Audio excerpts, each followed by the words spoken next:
Bismillahirrahmanirrahim. Assalamualaikum warahmatullahi wabarakatuh. Rabbi shrah li sadri wa yassir li amri wahlul 'uqdatam min lisani yafqahul qawli. Apa kabar semuanya masyarakat Aceh tentunya? Semoga kita selalu dalam keadaan sehat-sehat. Alhamdulillah pada sore hari ini saya Acik Nova, Komisioner KPI Aceh berkesempatan untuk menjadi host kembali pada program podcast KPIA Ruang Siar kita. Dan hari ini insya Allah kita akan membahas sesuatu tema yang menarik untuk kaum milenial di sana mungkin dan juga masyarakat yang lainnya jika ingin berkarir di radio. Jadi kita hari ini mengambil tema hanya sekedar hobi ataukah pilihan karir untuk menjadi penyiar di radio. Dan pada kesempatan hari ini telah bergabung bersama kita bersama Nasyiratud Dina. Assalamualaikum Dina. Waalaikumsalam. Sehat ya? Alhamdulillah. Alhamdulillah. Hadarullahnya Allah mempertemukan kita di KPIA setelah terakhir jumpa tahun lalu ya kalau nggak salah ya. Pas Dinanya menjadi host pada saat kita peringatan tsunami dengan lembaga Iman Inisiatif. Baik, sekilas tentang Dina, beliau masih mahasiswa semester 2 ya? Iya, semester 2 di Universitas Serambi, jurusan ekonomi dan sekarang aktif menjadi penyiar radio di Kontiki FM. Oke Din, langsung aja nih Umi mau tanya sebenarnya kenapa sih bisa menjadi penyiar radio di sana? Siapa nih yang mendorong? Apakah karena memang pengen coba pekerjaan atau mencoba mencari pengalaman, atau hanya karena hobi, atau memang karena istilahnya dipaksa deh gitu? Gimana nih pengalamannya kok bisa nyemplung menjadi penyiar radio? Padahal kalau kuliahnya kan berbeda ya, tapi untuk pengalaman sih nggak masalah gitu. Jadi awalnya tuh bisa jadi penyiar di Kontiki, dikenalin sama teman sekelas, satu unit di kampus, namanya Ali. Jadi beliau ini penyiar sebelumnya di Kontiki dan masih aktif juga sampai sekarang. Jadi sekarang udah jadi partner. Senior 1 bulanan lah. Awalnya dulu di SMK juga pernah ketemu sama yang ngurus radio, manajer radio ini, tapi bukan di tempat itu. Dulu pas Dina masih SMK pernah ada lomba tingkat nasional, jadi dari dinas disuruh ke radio yang sebelumnya itu. Jadi ketemulah di sana, Dina ngelihat, oh ternyata dunia radio tuh kayak gini. Terus basicnya Dina juga sering jadi ini ya, public speaker, jadi host, jadi MC. Terus di sekolah pun suka aktif ya, public speakingnya oke lah. Luar biasa. Emang udah ininya lah, udah pembawaan jiwanya ke arah situ. Terus tiba-tiba nih awalnya nongkrong sama teman-teman di kampus. Terus ngomong-ngomong tiba-tiba teman yang tadi ini ngomong, aku di radio gini. Kepo dong. Mau join, ayo gitu ya. Terus nanya, radio mana? Radio Kontiki katanya. Siapa bapaknya? Bapak ini. Oh kenal nih, kebetulan kenal nih. Dan bapaknya pun pernah ngejanjiin gitu, nanti Dina kalau udah lulus sekolah balik lagi aja gitu. Berarti nagih janji nih ceritanya. Iya. Kan janji harus ditepatin. Rezeki ada aja jalannya. Terus ya hari itu juga setelah dari tempat tongkrongan itu langsung ke radionya.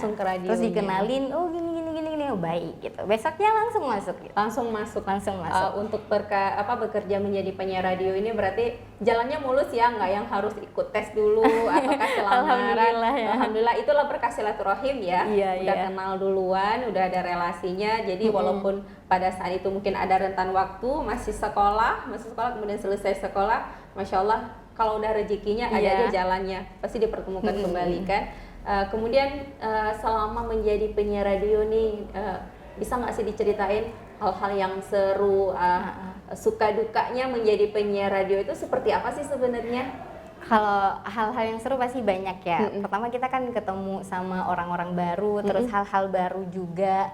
Terus ada hal-hal yang selama ini Dina nggak tahu tentang siaran radio ini. Misalnya kayak ini cara ngatur lagu kayak gini. Dulu mikirnya kalau denger radio cuman ada orang di belakang layar ngomong-ngomong, ada skripnya, cuman ya gitu doang Ya, gitu, gitu terus doang. lagunya gini gitu, bisa di request atau gini-gini. Ternyata pas masuk ke sana luar biasa, harus dipelajarin dulu, Nggak semudah nggak itu semudah ya. yang kita pikirkan. Iya. Terus kita juga harus bisa apa ya, nyari naskah yang emang nggak monoton itu aja. Betul. Dan kalau jadi penyiar kan nggak seperti kayak presenter TV yang bisa Iya. bertatap muka langsung, atau kayak Umi sekarang, kami kan di balik layar. Iya. Tapi seolah-olah kita ini lagi berinteraksi Ngomongnya sama dengan orang ini di gitu. depan ya. Orang di depan itu Tantangannya. agak lebih sulitnya Ngomongnya gitu. sendiri tapi seolah-olah kita ada kawannya karena chemistry-nya itu harus dibangun juga ya. Kalau Oke. misal chemistry-nya nggak dapet kan pendengar Iya. jadi kayak udah skip garing gitu ya, Iya. nggak nyambung atau apalah, nggak asik dengerinnya. Ya. Jadi seolah-olah kita kayak ngomong sendiri tapi ada orang lain di depan kita, padahal sama sekali nggak ada gitu.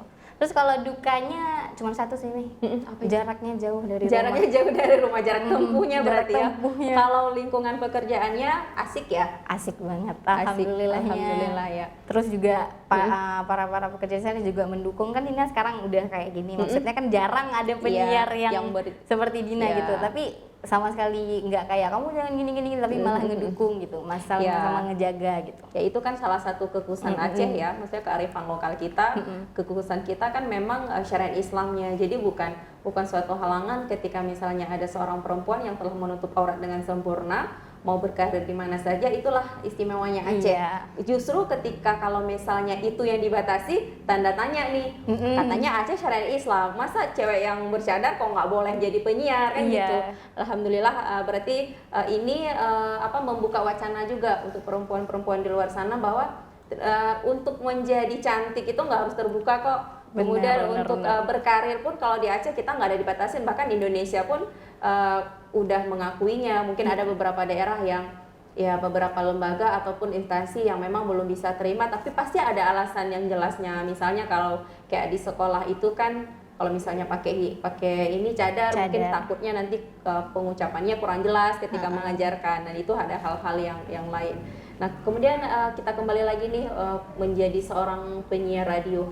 Kalau untuk jenjang karir, menurut Dina menjanjikan nggak sih di sana? Atau cuman sekedar ya udah, kalau memang fashionnya di situ, hobinya di situ, daripada mungkin cuap-cuap sendiri di rumah ataupun curhat di media sosial, lebih bagus kan nyiar, ada juga manfaatnya. Ketika kita bisa memberikan yang terbaik untuk masyarakat Aceh kan udah ada pahala jariahnya. Tapi kalau untuk berbicara untuk masa depan nih, jenjang karir menjadi penyiar radio ini gimana? Kalau menurut Dina yang memang sudah berkecimpung di dunia penyiaran ini, di radio khususnya.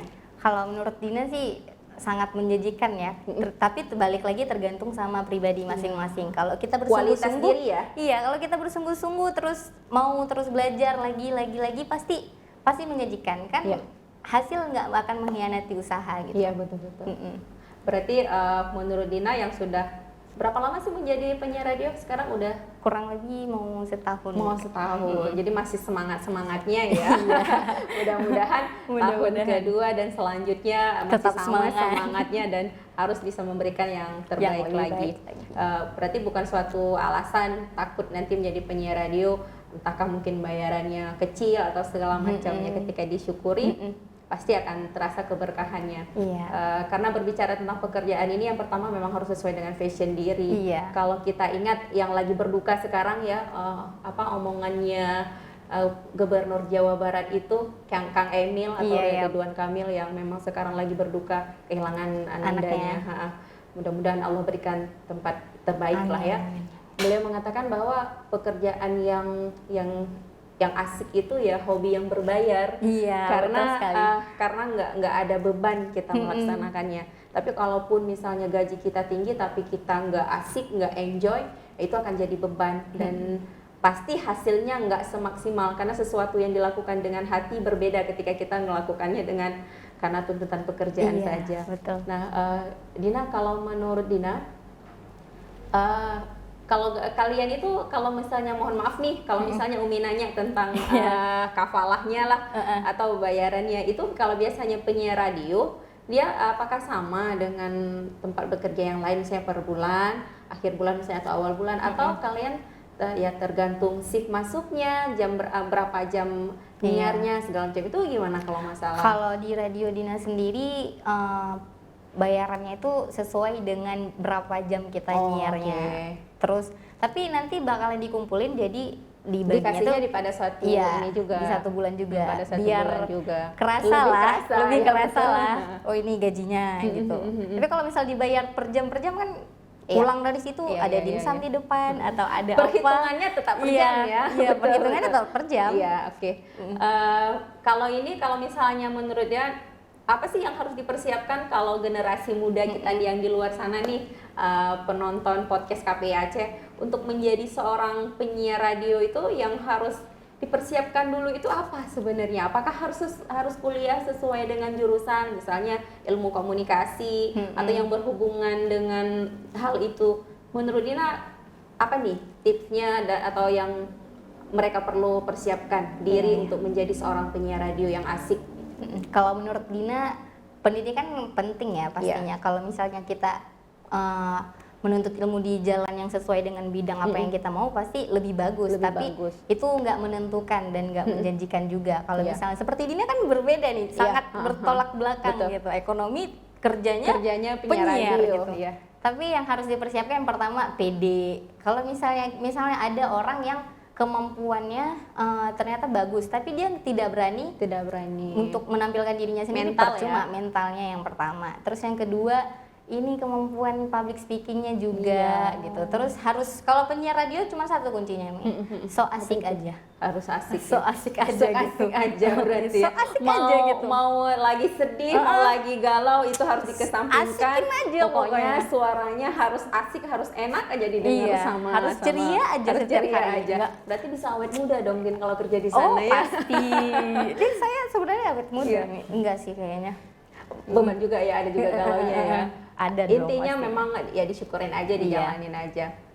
Kemudian kalau misalnya Dina nih udah selesai kuliahnya, udah selesai di Fakultas Ekonomi, masih mau tetap lanjut nggak sih untuk penyiar radio ini atau memilih jenjang karir yang sesuai dengan kuliahnya? Kalau Dina pribadi, kalau sekarang ya kita nggak tahu ke depannya gimana.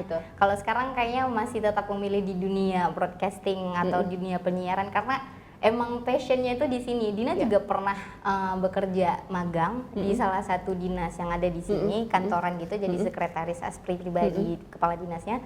Kerjanya kan harus ngetik, ngearsip segala macam. Ternyata bukan itu jiwanya gitu.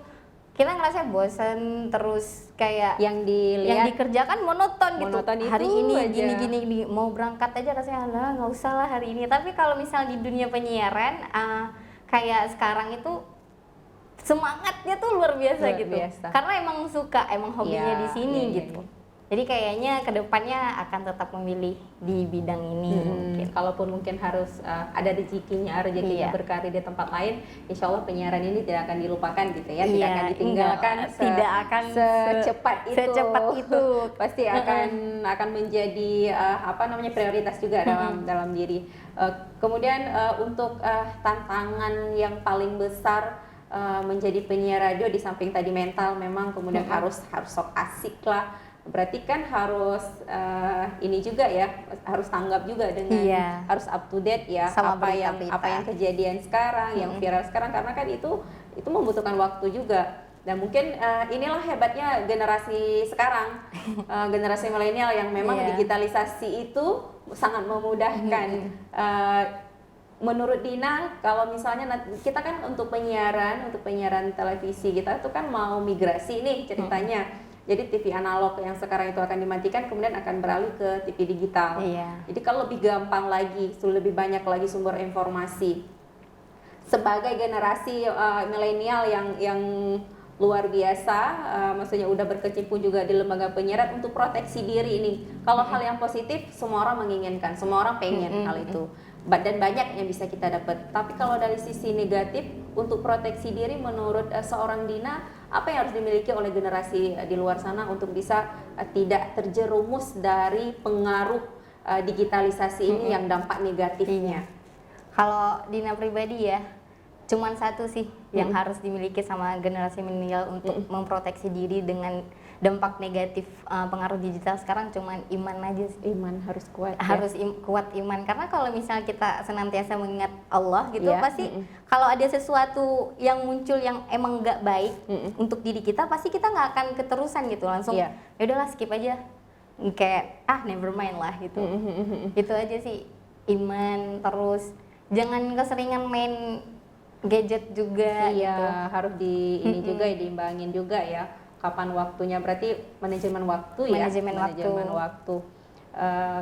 Cuman kan ada orang yang apa ya, yang udah kecanduan, yang susah. Kayaknya kalau sehari itu baru bangun tidur udah langsung HP harus gitu. Handphone segala macamnya.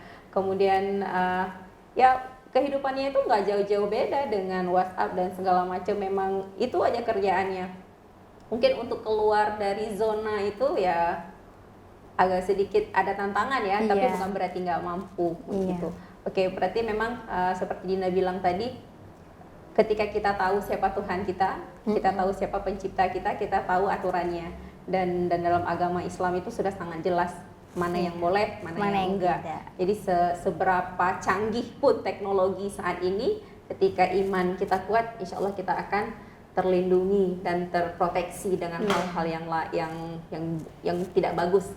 Kemudian juga harus ada ini untuk penjagaan diri sendiri ya, proteksi diri sendiri ya. Kalau bukan diri kita siapa lagi kan gitu. Untuk sekali nyiar itu biasanya durasi waktunya berapa lama?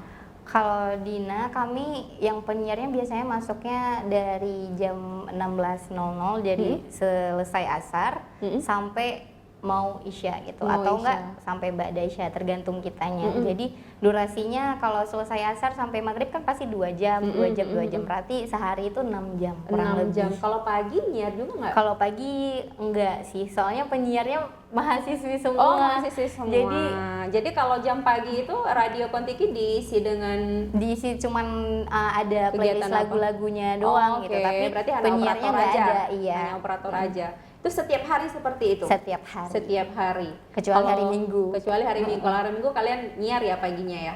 Kalau Minggu enggak. Kita hari Minggu dikasih libur. Jadi kan masih anak muda nih. Masya Allah. Berarti masih dikasih ini ya, pengertian ya. Luar biasa makanya betah berarti karyawannya. Karena memang kalau dapat atasan yang memang ya perhitungan kan agak susah juga.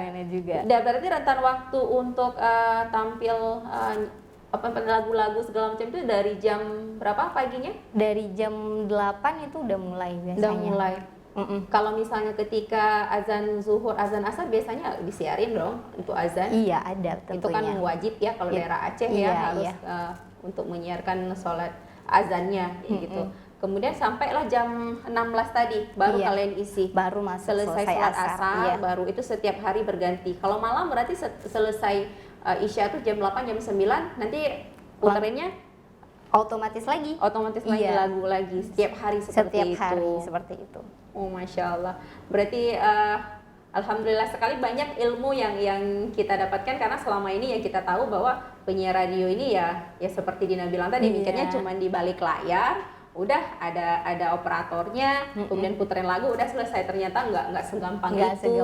Kita harus juga update dengan segala berita yang ada, kemudian ya harus baca buku juga, ya kan? Karena untuk untuk kemampuan kita berbahasa juga nggak akan muncul secara tiba-tiba tanpa kita asah.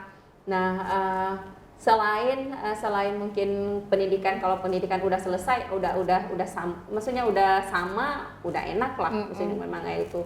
Kemudian kalau di Aceh ini, setahu Dina ada nggak sih training khusus untuk kita bisa melatih public speaking, untuk misalnya persiapan untuk menjadi penyiar radio, atau memang setiap kita masuk ke radio tertentu ini, maksudnya salah satu radio apapun, apakah itu Kontiki, apakah radio yang lain, ada trainingnya nggak sih untuk staff yang baru sebelum nyiar kayak gitu, atau memang ya udah belajarnya otodidak aja kayak gitu? Oke. Kalau di radio kita di Kontiki awal ada, misalkan Nina masih baru dulunya gitu, kita dilatih sama senior yang udah duluan jadi penyiar di ada situ. trainingnya juga Ada lah ya? trainingnya juga, kayak berapa sebulan gitu diajarin basic-basicnya dulu. Ini untuk muter lagu, yang ini untuk Berarti kalau volume nyiar itu sendiri mic-nya. ya, Din? Iya sendiri. Sendiri, nggak ada operatornya ya? Nggak ada, cuman kita sendiri penyiarnya, terus di depannya cuma mesin-mesin semua, di sini komputer buat kita ngeliat list lagunya. Ya udah kita langsung main aja kayak DJ gitu, set gitu. Oke. Berarti ada ininya lah, maksudnya pengenalan lah ya, kayak handover gitu ya, setiap ada staff yang baru. Terus pernah nggak sih selama nyiar, kan ada request lagu tuh biasanya kalau di radio ada yang kirim-kirim salam request lagu, salam muterin lagu, pernah nggak sih hal-hal yang kayak gitu? Sering ya, sering banget. Ada yang komplain nggak pendengarnya? Atau ya udah deh, oke aja, aman-aman aja, nggak ada yang telepon, lo tadi kan pesan lagunya ini, kenapa diputerin ini? Ada nggak sih selama nyiar kayak gitu? Selama Dina nyiar nggak ada sih, nggak ada yang protes ya? Alhamdulillah nggak ada. Nggak ada. Tapi nggak tahu teman-teman yang lain ada atau mungkin nggak. setelah request lagu orangnya entah kemana gitu, yang penting diputerin aja lagunya. Tapi hal-hal yang kayak gitu sering kejadian ya? Sering kayaknya. Sering banget ini orang ngirim salam atau ucapan selamat ulang tahun biasanya, atau enggak salam rindu buat pacarnya yang lagi LDR, biasanya sih kayak gitu. Nah, kalau hal-hal kayak gitu ada ininya nggak sih? Maksudnya ada SOP-nya nggak? Kan orang kan bebas nih, orang namanya juga ngirim pesan ya, ngirim pesan ke handphone kita ya, terserah sama dia. Dari radio tersendiri ada SOP-nya, maksudnya yang kayak gini boleh dibacakan, yang kayak gini harus di skip, itu gimana? Itu ada, biasanya ada SOP-nya. Kita sebelum kita siarkan salam-salam dari pendengar itu, kita lihat dulu ini pesannya apa gitu, ngelanggar SOP atau enggak. Kalau misalnya tidak, ya bisa disiarkan. Kalau tidak bisa disiarkan, ya kita tanggung jawabnya besar juga ya, Din. Maksudnya dengan kita harus menjadi operator, kemudian kita harus ngomong juga, belum lagi dengan lihat handphone, baca juga, jadi harus multitasking ya, harus dalam satu menit itu kita harus bisa 3 hal yang harus kita fokus. Luar biasa ya penyiar-penyiar kita di luar sana. 4 hal sih nih. Ada satu lagi apa itu? Kita juga harus bisa ngasih program yang menarik untuk radio ini kita. Jadi kita jadi penyiar sekaligus jadi program director si radionya. Jadi program direkturnya juga sendiri, dan itu dipersiapkan sendiri atau memang ada temanya, ada judulnya yang sudah ditentukan sama atasan, nanti kita tinggal cari, atau memang kita yang prepare sendiri sebelumnya? Kalau di radio kita tuh kita serba mandiri nih. Kita dituntut untuk jadi multitasking, kita harus bisa nyiar, kita juga harus bisa ngerencanain program kedepannya seperti apa. Jadi kalau misalnya manajer udah bilang, ini kita harus ada program baru nih, kalian bisa cari ide-ide yang menarik. Improvnya sendiri lah ya. Improvnya sendiri. Misalnya dikasih judul kita maunya gini. Nanti di rumah udah selesai kerja, sampai rumah kerja lagi, ini apa yang harus kita lakukannya, ini kira-kira apa yang bisa jadi satu hal yang menarik untuk didengar sama pemirsa gitu. Betul. Jadi kita biasanya 1 bulan itu ada program-program baru gitu, atau enggak 3 bulan sekali ada program-program baru gitu. Jadi nanti dikasih temanya, nanti list lagunya kita bakalan cari sendiri juga si penyiar ini gitu. Misalnya kalau Dina sendiri biasanya tema Dina itu top files of the week. Jadi di sela-sela lagunya Dina ngebacain berita-berita yang lagi hit sekarang lagi viral ya. Dan juga ada juga yang tema romance in the air. Jadi kalau malam minggu biasanya lagu-lagunya lagu-lagu romance gitu. Jadi topiknya tentang itu gitu. Berarti memang luar biasa ya, harus ada persiapan. Nah, justru hal-hal yang kayak gitu yang sangat membantu ya digitalisasi ya, kita tinggal search aja, tinggal ketik aja apa yang kita mau. Jadi ketika juga ke anak muda ini ketika ada kegiatan untuk hal-hal yang negatif itu akan terhindar, karena dia akan fokus pada hal itu. Tetapi yang biasanya kan yang jadi netizen Indonesia yang kurang yang memang ada penelitiannya se-Asia bahwa netizen Indonesia ini yang kategorinya itu yang paling tidak sopan. Hampir rata-rata kan memang mohon maaf kita bilang kadang-kadang nggak ada kegiatan apa-apa, yang standby dengan handphonenya. Nah, kemudian ini Din, kalau memang di penyiaran kita sekarang, menurut Dina udah sesuai nggak sih dengan syariat Islam kita? Kalau menurut Dina kayaknya lebih kurang udah sesuai, tapi kadang-kadang juga mungkin kita kan masih manusia gitu, Iya, belum betul. sempurna, pasti ada salahnya juga, tapi semoga kedepannya lebih baik lagi. lebih baik lagi gitu. Oke.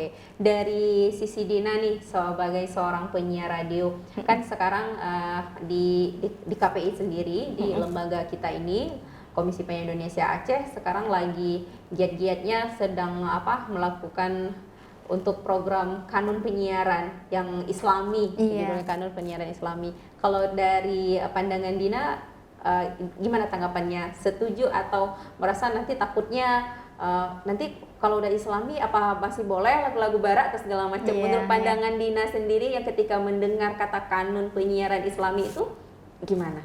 Setuju banget lah. Setuju banget ya. Setuju banget.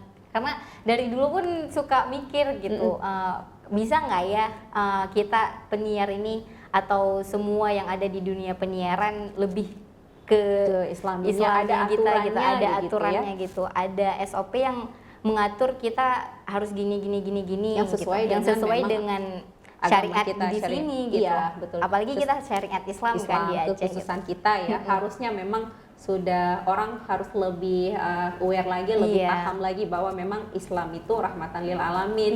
Ketika kita sesuai, yang kasih rezeki kan Allah nih ceritanya. Masa kita nggak mau sesuai dengan aturannya Allah? Nah, kadang-kadang kita manusia ya agak sedikit khawatir mintanya sama Allah tapi nggak mau dengan aturannya Allah, kan aneh gitu.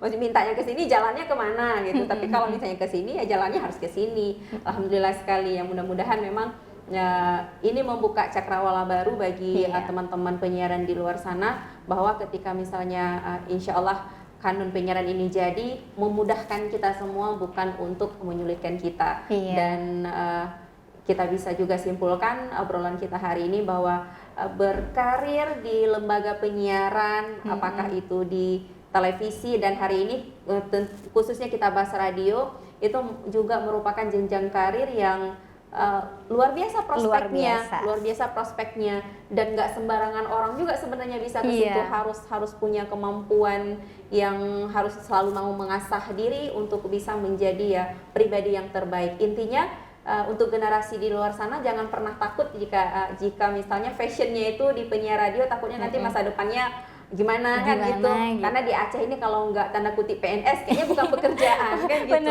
Nah ternyata setelah kita pelajari, setelah kita dengar mungkin dari ya langsung yang bersentuhan dengan hal itu, ya asik dan menjanjikan.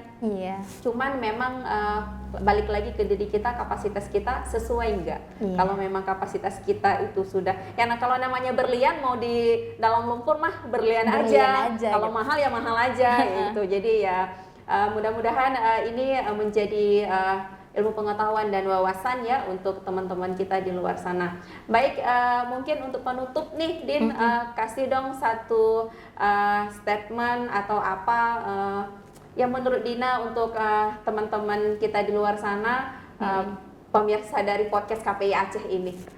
Kalau untuk ini pesan untuk teman-teman semua, teman-teman milenial semua, jangan pernah takut untuk bermimpi setinggi mungkin. Mungkin di usia kita sekarang kayak udahlah nanti aja kejar mimpinya. Tapi kalau menurut Dina, jangan biarkan mimpi itu datang ke kita, tapi tarik mimpi itu secepatnya agar kita bisa ketemu dia langsung gitu. Jangan nantilah nanti. Siapa tahu ajal kita lebih duluan daripada mimpi kita datang kita gitu. Jadi tarik mimpi itu secepatnya dan jangan pernah takut untuk bermimpi setinggi-tingginya. Ambil kesempatan itu segera gitu ya. Baik, terima kasih sekali Dina hari ini sudah memenuhi undangan kita untuk bisa berhadir di KPI ini. Mudah-mudahan pertemuan ini yang pertama namun bukan yang terakhir. Insya Allah masih bisa berkolaborasi lagi, dan kita KPI sebagai regulator penyiaran sangat mengharapkan bahwa seluruh kita pengen semua terkoordinasi dengan baik dengan seluruh lembaga penyiaran yang ada di Aceh, baik itu radio maupun televisi. Dan mudah-mudahan ini salah satu langkah yang baru untuk kita, ayo bergandengan tangan bersama untuk menyajikan suatu program siaran yang edukasi, yang penuh edukasi untuk masyarakat Aceh. Karena untuk melahirkan masyarakat yang cerdas juga butuh program siaran yang cerdas, baik itu televisi maupun radio. Karena apa yang kita dengar kadang-kadang itu yang akan menjadi ya panduan kita untuk melaksanakan ide tersebut. Nah, ketika kita mendengar yang baik, mudah-mudahan perilaku kita juga akan menjadi yang baik seperti itu ya. Iya. Baik, terima kasih semuanya atas waktu yang telah diberikan kepada kami hari ini. Mudah-mudahan banyak manfaat yang bisa kita petik, terutama untuk kami mungkin yang ada di sini dan juga untuk seluruh sahabat penyiaran di luar sana. Ayo sama-sama kita jadikan penyiaran di Aceh ini sesuatu hal yang menjadi lebih baik lagi, dan kita berharap semua lembaga penyiaran yang ada di Aceh harus sukses, harus tambah sukses, harus lebih jaya lagi. Amin. Harus lebih makmur semua stafnya, semua ownernya, segala macamnya, segala macam. Amin ya, mudah-mudahan Allah memberkahi ke pertemuan kita hari ini. Mohon maaf atas segala kekurangan, mungkin ada perkataan kami yang kurang sesuai ataupun ya menyakiti salah satu pihak. Kami mohon maaf, karena memang manusia tidak ada yang sempurna, kesalahan mutlak dari kami. Dan saya akhiri, wabillahi taufiq wal hidayah. Assalamualaikum warahmatullahi wabarakatuh.